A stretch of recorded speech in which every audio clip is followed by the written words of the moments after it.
Hello and welcome to the module on divine command theory and natural law.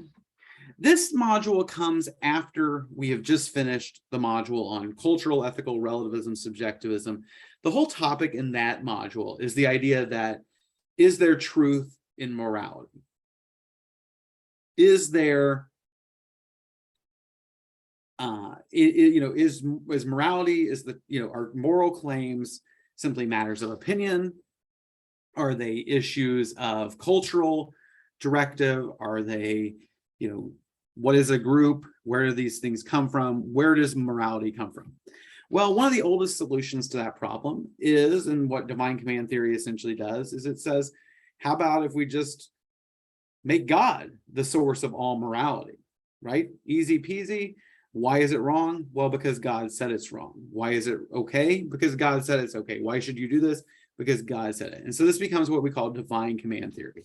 It comes from the idea that is common in kind of Western traditions of Christianity, Islam, and Judaism, what we call Abrahamic religions. All of these are religions that trace their roots to Abraham. All of them share a similar history. They all come from the same, they all share Abraham as one of their early leaders, prophets. And so all of them have certain concepts of God that are common. They all believe that God created the world. This isn't common in all religions. Some religions, there's no real accounting of creation. There's no real accounting of where the world came from. God is personal. God cares about people. In other religions, God's kind of indifferent. What happens to people? They're just this thing that's here. It's just like, just like you may not care about trees, they're just something that you drive past, that, they're just something else that occupies this world that may or may not have come from God. God is simply that which is the strongest or the dominant being, just as humans may be the dominant species on our planet. So, but the Abrahamic tradition has God creating the world, has God caring about people, has God omnipotent, meaning all powerful, not just really strong, not just the strongest, but able to do anything, and omniscient, all knowing. And so the idea is that this kind of thing, that God being all knowing, all powerful, creator, caring about humans, creates a moral code and then gives it to them. Sort of, why do we call it the divine command? Because it's God gives a command, just like the 10 commandments. God hands these 10 rules to Moses and says, do these things.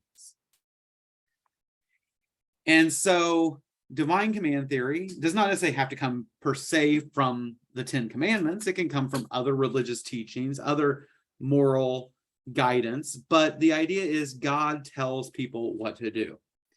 And essentially, it's very nice. It's the idea that, you're obligated to do X because God said to do X, right? Why do you do this? Because God said to do it. And why should you not do some other thing, some Y?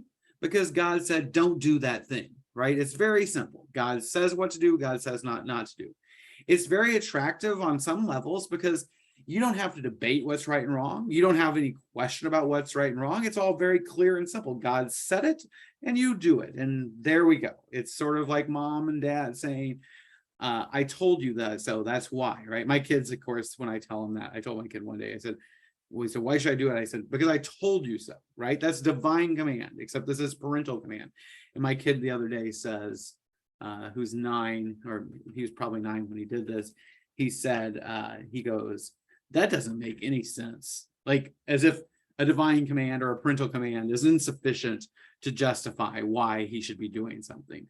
But for other people, that's very reassuring. There's no need to debate it. There's no need for reinterpretation. It is this way. And it's universal. The idea being God says it's this way. It doesn't matter that this culture doesn't agree. God said it's this way. God created the world. God doesn't care that this other culture practices their way. It's wrong there. It's wrong here. So what if they practice such crazy things as they enslave people? God said slaving people is wrong, so we will free the people, right? God says it's wrong to kill, therefore we won't kill. And there aren't exceptions. There aren't other things. It's easy peasy, absolutist, and it's very clear. Now, that's where it comes from.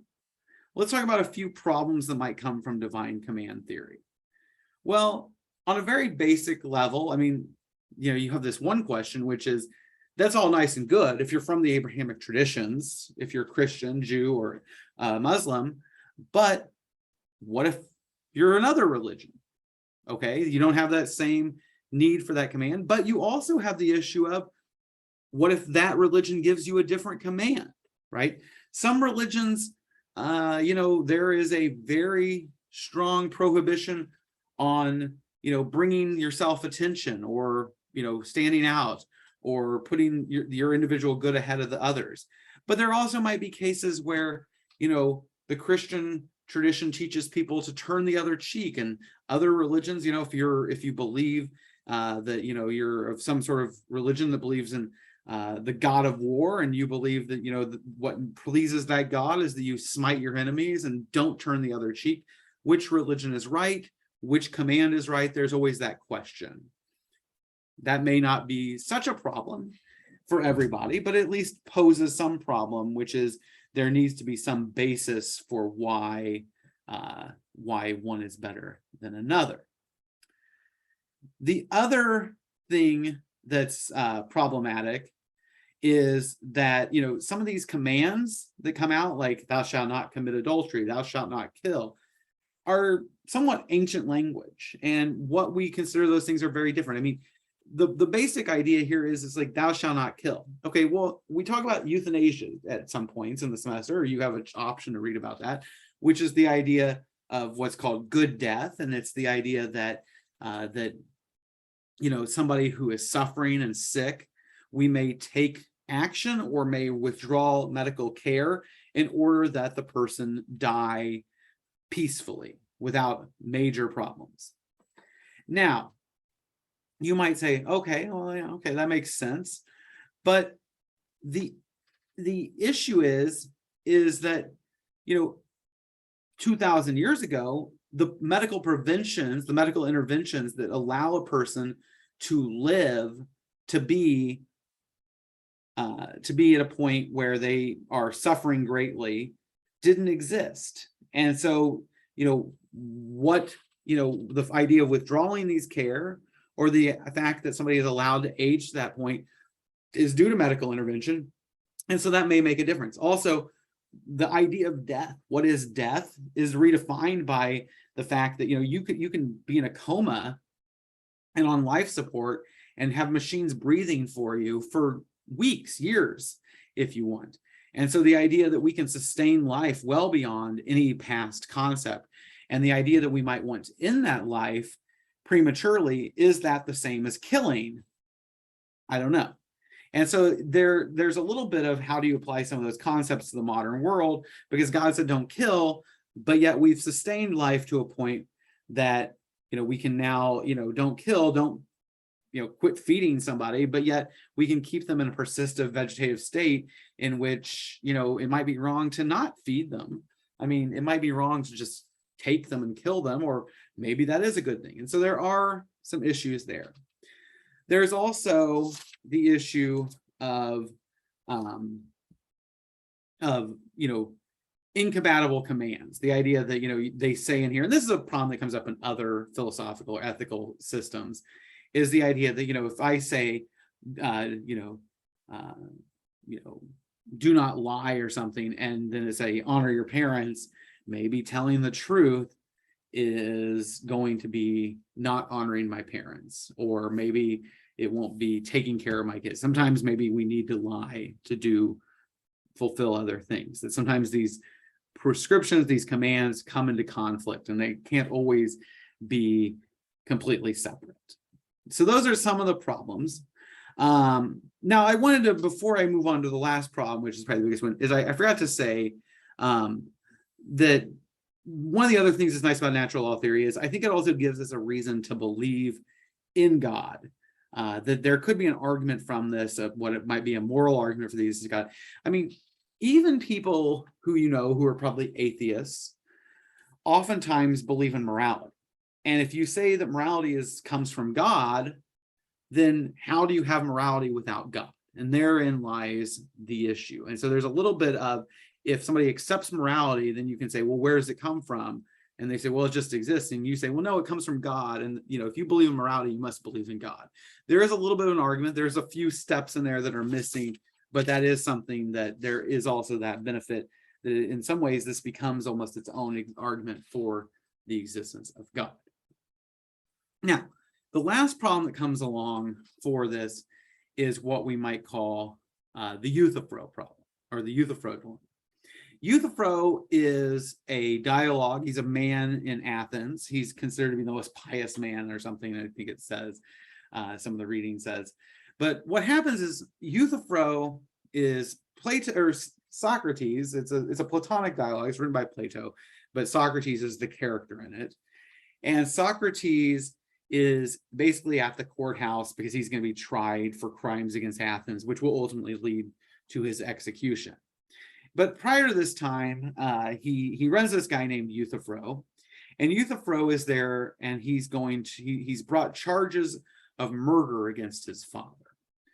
And basically, Socrates says, well, why are you bringing charges of murder against your father? I mean, that's not honoring your parents. I mean, that's, why would you bring a charge against your father of murder?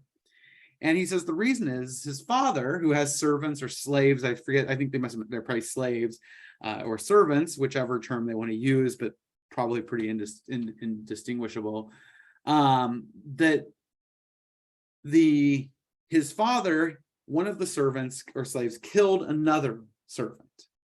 And so he decided that he would kill the servant who had killed the other one.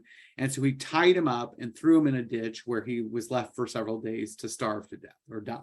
The heat, exposure, starvation, etc., and left him to die. And Euthyphro has come to the conclusion, this is murder, this is wrong. Perhaps it's the way he did it. Perhaps it's the fact that he took the action to kill the man. And so he now thinks he should be tried for murder. Of course, Euthyphro's family disagrees with him. How could you bring charges against your dad? Your dad is taking this man who's charging this man. He simply did the right thing. The guy had killed somebody and he killed him. I mean, that's punishment. That's not murder.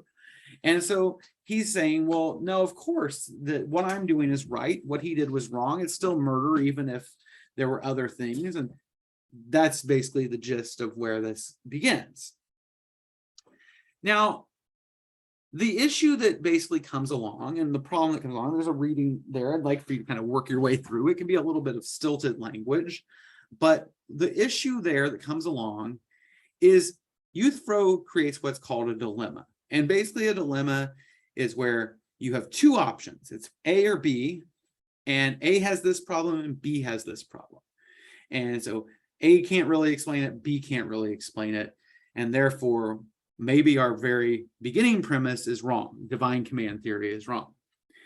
And what basically Plato asks is, why is it that things are wrong? And the first thing is, Euthyphro basically says, it's wrong because God said it's wrong. And then Plato's response is, well, then doesn't that make it arbitrary? Because God could have said, murder's okay, and murder would have been okay. Or God could have said, up is down and down is up, and we don't, we float instead of having gravity. I mean, if all this is just purely the whim of God, then why is it the way it is? I mean, is there no reason? Is there no right? Or, why is it that way? And so there's a little bit of, is it simply murder is wrong because God said it's wrong? Why did God say it was that way? Which then leads Euthyphro to this problem of saying, well, it's also wrong because it's wrong.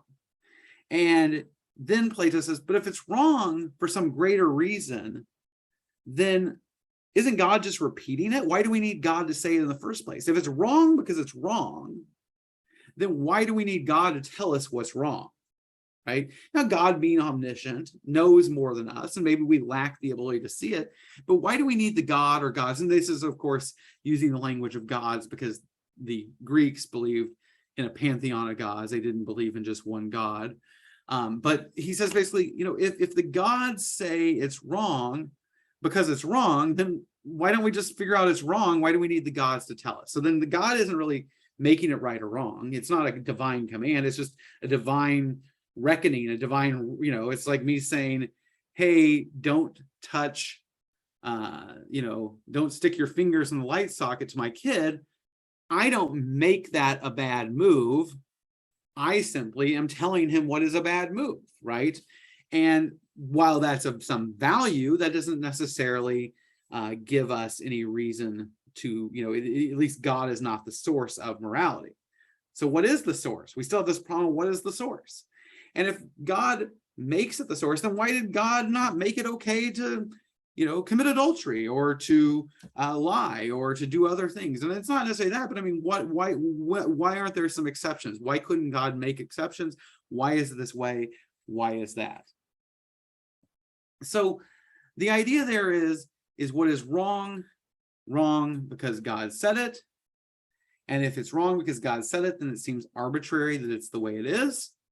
And if it's wrong and God just says it's wrong because it's wrong, then God isn't really the source of morality anyway. It's whatever made it wrong, then God's just telling us. And so that is the dilemma. And the idea here is, I mean, I'll use one more example. Sometimes when I'm driving, I like to listen to, there's a guy on the radio named Dave Ramsey. He's one of the most popular radio programs on. He's on in the afternoon. Sometimes when I go to get my kids, if I'm flipping through the radio, he'll be on. I enjoy listening to him because he sometimes has some interesting, I find him entertaining, okay? But he's what we call, he's a financial person who people call up and are trying to get out of debt and figure out how to straighten out their finances. And he has a bunch of rules on how to do it. And they're all somewhat steeped in Christian philosophy. He's a Christian. And he will say one of his first rules is when you're setting up your budget is you give a tithe. You give 10% to the church. And he says, even if you're poor, even if you have no money, you should still give 10% to the church. And he says, people will say, but what if I kept that money and used it to pay? What if I use another 10% of my income to pay off my debts? I'd pay it off that much more quickly, especially if you're only able to put, after you give your tithe and you pay all your bills, maybe you only have 7% of your money left to pay off your bills. I mean, you could more than double the amount you're paying towards your debt if you didn't tithe. And he says, well, God, in God's infinite wisdom, this is kind of Dave Ramsey, he says, God in God's infinite wisdom tells us to tithe because it teaches us to think of other people, to be generous, and it makes us better people. It gets us to think beyond ourselves. It gets us to be giving, gets us to be kind, gets us to think of other people, and gets us to realize that it's not our money, it's God's money, and we need to, give God what is God's and to be kind and other things. If you accept that, which, okay, then God isn't telling you God isn't commanding you to tithe because it's God's decision. God's commanding you to tithe because it's a good thing to tithe. So God's just simply recognizing something that's already there, which then leads to this question of, if this thing already is there that is right or wrong, then what do we need God for? Why do we need God telling us it, other than for clarity purposes? Because, God is obviously smarter and more capable. And therein lies the problem of euthyphro and divine command, is why are we looking to God to tell us what's right and wrong if God is simply looking at other things to figure out what's right and wrong? And then, of course, it also makes God arbitrary, because why, God isn't even the source of these things, for at least from the Abrahamic tradition, from the Western tradition where God creates everything, a God somehow bound to the morality of the world. Now, we then come to what's called natural law theory. Natural law theory is another form of this religious ethics. And natural law theory is basically, it comes from St. Thomas Aquinas. He was a 13th century theologian and philosopher. And Aquinas, St. Thomas Aquinas, he got a lot of his stuff from the Greek philosopher Aristotle. I could give a little bit of background on that, which is basically Aristotle's work was mainly taken kind of the Middle East and was sort of just disappeared from Western culture for many years. And then during the Crusades, they brought it back, retranslated it into Latin, and Aristotle is one of the first people to really read it and begin to kind of use that to create a philosophical system. And so Aristotle is kind of a Christianized Aquinas is kind of a Christianized Aristotle. He takes it and adapts it to kind of Christian traditions and also rethinks them. And Aquinas and Aristotle are very much focused on empirical research, and you can also take a lot of this as helping to usher in a lot of the scientific industrial revolution because of their emphasis on empirical research. Now, with that said, Aristotle has this idea that everything in the world has four causes. There's material causes, formal causes, efficient causes, and final causes. Material causes is just what's it made of. Chair's made of wood. Okay, that's the material. Formal. Formal is what's it formed into. Oh, it's formed into a chair, right? That's its shape, its form. Efficient. Efficient cause is what caused it. How did this get made? How was it efficiently created? And so that's the efficient cause. And then the final cause is what is its purpose or function? How is it used? And so you have the material, the formal, the efficient, who made it, and the purpose or function. And what Aquinas says is that everything in the world has a purpose, and that's because God created it with a purpose or a function or something else. And so he starts off with God created the world with a purpose. The purpose can be figured out through natural processes. We can look at the world, we use our mind and things like that. Aristotle believed that, there's the idea that in the Abrahamic traditions, God created the world, and he says God created man in God's image. And, the idea there being is, what does it mean to be made in the image of God? Did God have 2 arms and 2 legs and 10 fingers? Or is there something else that makes us in the image of God? And the traditional theological perspective is that we are made in the image of God insofar as we're able to think, to reason, to rationalize. So it's our brains. So it's only natural reason. Reason is a natural factor. We can use our reason, we can look at the world, and we can figure out what the purpose God has for things. And then it says that whatever purpose things have becomes their proper use. So the idea here is God created the world. God created the world with certain purposes, certain things. And so we can determine what is right or wrong based upon its purpose, what it can be used for. The beauty of this is you don't actually have to believe in God to look for purposes within things. A lot of theological, evolutionary ethics and other things perhaps will argue for some sort of functional or purpose-driven morality that says, well, this is what allows for the world to work the best, and that would be part of the would allow that. You don't have to actually know what God's command is. You can actually figure it out for yourself. So you don't need necessarily to believe in God to accept natural law. You just simply need to depend upon finding the purpose for the thing. Now, there are a few problems that come up with it. One is that science has rejected the necessity of purpose in things. There can be functions, but the idea that it has to have a purpose is maybe debatable. And then the other issues are, well, I'll talk about those in a second. But I mean, the idea here is that, everything has a purpose. And what science is saying, well, no, things seem to function a certain way, but that doesn't mean that it was built for that purpose. It just simply is the case that it functions that way. It just maybe by accident happened to be used that way. And so science is not necessarily, and so they're saying, well, why do we have to accept this idea that there was some sort of design purpose in it? Why can't we just accept that there was just some sort of function that exists in there? Now, one of the things that comes along is they will say, well, why is it, like, don't commit adultery, or don't do this, or don't do that. And the reason is because of the way the world is made, that those things become wrong. And there's a little bit of, we figure out what the thing's purpose is, and we do it. But what happens is one of the examples from the book, as well as one of the examples, it's kind of a classic example, is the idea that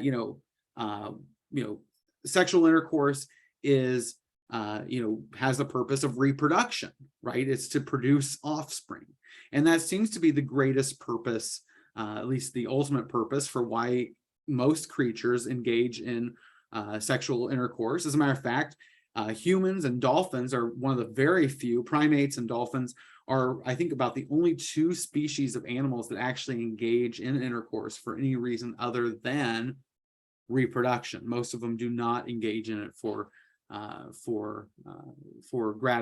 gratification or pleasure purposes. They do it only when they are in heat. And so what happens is that there at least is some evidence that, you know, we're one of the few. Now, not that they don't get pleasure from it, but they don't engage in it purely for pleasure. They engage in it for reproductive purposes, which would suggest that that is the purpose. And so that leads to kind of the Catholic or Christian teaching, you know, that all sex should be between couples with the goal of reproduction. And the problem with that is that's probably not the only purpose for sexual intercourse. People enjoy it. It binds people together, even if they don't want to have a child right then. It connects people. It also provides affirmation. There's a lot of reasons people do it. People who are past menopause, women who are past menopause, men who have had sterilization, women who've had sterilization, had hysterectomies, still engage in it in a very meaningful and purposeful way. And even if it's within the bounds or outside the bounds of a marriage. And so the idea there that, you know, that's the only reason, it's not just purely for pleasure either. As a matter of fact, I would argue a lot of people have sex for reasons other than because they enjoy it. As a matter of fact, that is a reason, but that's not the only reason. And so what happens is one of the complaints that comes along, one of the problems that comes along is, what about secondary purposes? What if there's another purpose? How do we deal with that? And then the final thing is what we call the naturalistic fallacy that becomes a problem with it. And that is just simply this issue, which is going to come up over and over again. I'm going to give a very brief summary of it. But the naturalistic fallacy basically says, which I think I maybe talked about in the previous module, is basically the idea that just because something's natural doesn't make it right. Just because,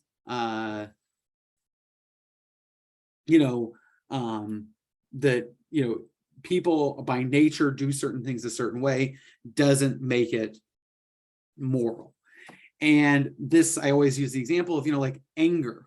We have a fight or flight response. And, if you're at Arby's and, you don't get your sandwich and you get angry and you want to fight, that doesn't make it moral to fight the guy at the Arby's counter who's just trying to get you your food for, while he's, trying to deal with 18 other problems and maybe other issues.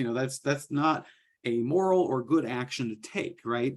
But yet it's natural to become angry in that situation. And so what happens is don't accept that just because something is natural that it makes it moral. There's two final things I want to talk about in this section.